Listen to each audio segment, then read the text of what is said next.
que você pode fazer se você estudar ciências de dados? Você pode se tornar um recurso valioso para os empregadores e empresas, ou até mesmo se tornar um cientista de dados freelancer. À medida que a indústria de dados está em grande expansão, aprender habilidades necessárias para se tornar um cientista de dados tornou-se uma ideia cada vez mais buscada para quem quer garantir segurança profissional e sucesso na carreira. Além disso, os salários de cientistas de dados e analistas de dados são muito atrativos em comparação com outras áreas. Mas aí vem a pergunta: você precisa de um diploma de graduação para ser um cientista ou um analista de dados? Antes de responder essa pergunta, deixa eu te mostrar um dado muito interessante sobre a área de TI nos Estados Unidos. Você sabia que o número de estudantes universitários dos Estados Unidos que buscam diplomas na área de TI, especificamente programação, tem oscilado em torno de 2,5% todos os anos desde o início dos anos 80? Agora pensa uma coisa: se a indústria de TI foi a indústria que mais cresceu desde os anos 80, por que a porcentagem de estudantes que buscam uma graduação nessa área não cresceu também? Pra você ter uma ideia, o Bureau of Labor Statistics, o órgão de estatísticas do governo americano, viu que os desenvolvedores de software vão crescer, as vagas para quem trabalha nessa área, 25% até 2026, enquanto para a maioria das outras ocupações o crescimento médio é 7%. O mesmo acontece para Data Science Analytics. O Fórum Econômico Mundial estima que este ano os cientistas e analistas de dados serão classificados como a função em maior demanda em todo o mundo. Até 2026, o Bureau of Labor Statistics dos Estados Unidos estima que ciências de dados criará cerca de 11,5 milhões de vagas de emprego. Se a gente sabe que mais empregos relacionados a Data Science, Software Engineer e programação estão sendo criados todos os dias, então por que a gente não está vendo um grande aumento no número de alunos que buscam diplomas nessas áreas, pelo menos no mesmo pace, no mesmo ritmo? Isso acontece porque muitas pessoas aprenderam que você não precisa de um diploma de ciências de dados ou ciências da computação para iniciar uma carreira de analista de dados, ciências de dados, programador ou desenvolvedor de software. Deixa eu te contar uma história. Eu consegui meus empregos como cientista de dados na Disney, no Commonwealth Bank, no Google, sem ser formado em nenhuma área relacionada a TI ou ciências de dados. Uma vez trabalhando no Google, eu queria aplicar para uma vaga um pouco mais avançada lá dentro do Google. Na época eu trabalhava como Analytical Lead, eu queria ir para outro país e eu tive uma ideia. Eu resolvi contactar um amigo no Google para que ele me desse uma orientação. Esse amigo, ele já trabalhava na mesma vaga que eu queria trabalhar, mas não apenas trabalhava, ele era o melhor nesta área em todo o Asia Pacific do Google. Então eu perguntei para ele: eu quero aplicar para essa vaga, mas eu não sou formado na área. Você acha que eu vou ter problemas? E para minha surpresa, ele me respondeu: eu não sou formado na área também. De fato, antes de entrar no Google, ele tinha trabalhado como Data Scientist em uma outra empresa, mas antes disso ele era croupier de cassino, aquele cara que distribui cartas num jogo. E ele não tinha nenhum diploma de graduação. Embora um diploma na área, em uma boa faculdade, pode lhe fornecer um caminho linear para você aprender ciências de dados, existem algumas desvantagens que você precisa saber antes de iniciar uma faculdade. Em primeiro lugar, obter um diploma na área é um longo compromisso de longo prazo para quem está querendo iniciar nessa área. Como a área cresce e muda rapidamente, quando você se formar daqui 4 anos, é possível que muita coisa que você já aprendeu já esteja desatualizada. Em segundo lugar, na maioria das faculdades brasileiras, o sistema de ensino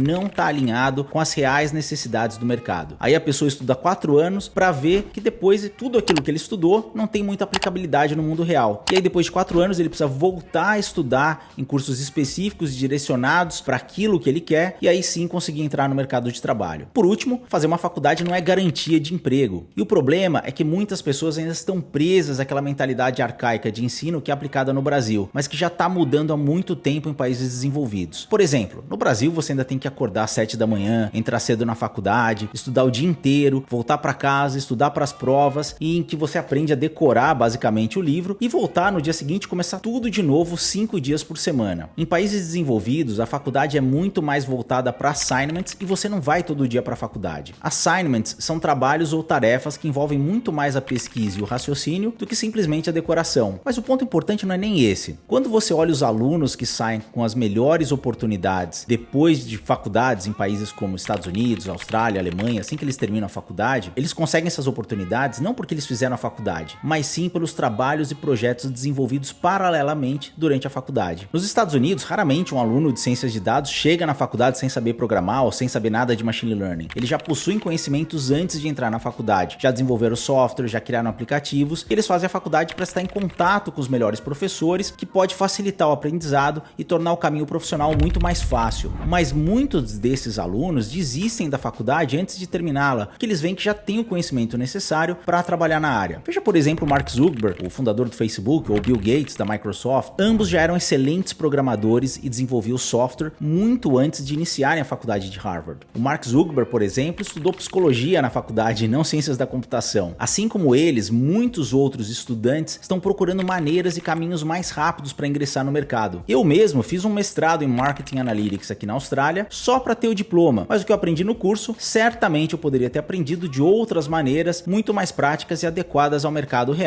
e principalmente às necessidades daquilo que eu queria fazer. Por isso que hoje eu sou guest lecturer ou professor convidado na University of Sydney, Macquarie e University of New South Wales aqui na Austrália, porque eles sabem da necessidade de trazer o contexto real do mercado para os alunos entenderem como funciona a ciências de dados na aplicabilidade no dia a dia. Além disso, programação, engenharia de software, ciências de dados ou análise de dados não precisam ser reconhecidas por nenhum órgão para que você comece a trabalhar nessa área. Não é como engenharia civil que você precisa do CREA ou medicina que você precisa de um CRM. Dessa forma, se você tiver o conhecimento correto, você já tem chances de trabalhar na área. Outro ponto é que rotas alternativas de certificação estão se tornando muito mais respeitadas hoje em dia. De fato, de acordo com os dados que temos sobre a perspectiva do mercado e dos empregadores, 89% dos empregadores nos Estados Unidos acreditam que os graduados de bootcamps e de bons cursos estão tão preparados e às vezes até mais preparados para a carreira do que os graduados. Claro que a gente está falando de bons cursos e não daqueles cursos gratuitos ou cursos de R$150 que estão por aí. Se você escolher aprender com quem realmente trabalha na área, de preferência alguém com reconhecido sucesso na área que você quer trabalhar, você já vai começar com uma vantagem competitiva. No entanto, também existem algumas razões pelas quais fazer uma faculdade na área pode ser considerada. A primeira é que se você tem 18 anos, acabou o ensino médio e quer começar a estudar, nesse caso você vai se formar com aproximadamente 22 anos de idade e aí tem as chances de ainda corrigir o seu caminho caso tenha escolhido um curso ruim ou numa faculdade que você não gostou muito ou que não foi algo que atendeu às suas expectativas e tem muito tempo ainda para desenvolver a sua carreira. Mas mesmo assim, lembre-se de continuar estudando paralelamente durante a faculdade. Não entregue todo o seu destino profissional para a faculdade. A segunda razão é, caso você queira trabalhar em áreas muito mais avançadas de machine learning e inteligência artificial, por exemplo, se você quiser construir uma carreira criando algoritmos para controlar carros que dirigem sozinhos, sistemas avançados de reconhecimento, melhorar os principais modelos de reconhecimento com técnicas avançadas de machine learning, abrangendo todo o espectro de redes recorrentes, GNNs, MLPs, Cross Attention Models with Multimodal Approach, nesse caso você precisa fazer uma faculdade para se tornar elegível para um mestrado e ao final do mestrado iniciar um doutorado em machine learning, porque você tem que pensar que na maioria dos casos apenas grandes empresas usam esses modelos para obter o conhecimento necessário para exercer essas atividades. Você vai ter que ter passado alguns anos fazendo um doutorado de pesquisa numa excelente universidade. Mas você precisa lembrar que apesar dessas vagas serem muito interessantes, a maioria das posições para analistas e cientistas de dados não estão nessa área, mas sim em usar dados para gerar insights e recomendações para empresas. Bom, é isso aí, gente. Qualquer dúvida, envie um comentário aqui embaixo. Não deixe de dar um like no canal, seguir o canal e recomendar esse vídeo para quem está pensando começar a estudar ciências de dados ou análise de dados ou até mesmo programação. Um abraço e até a próxima.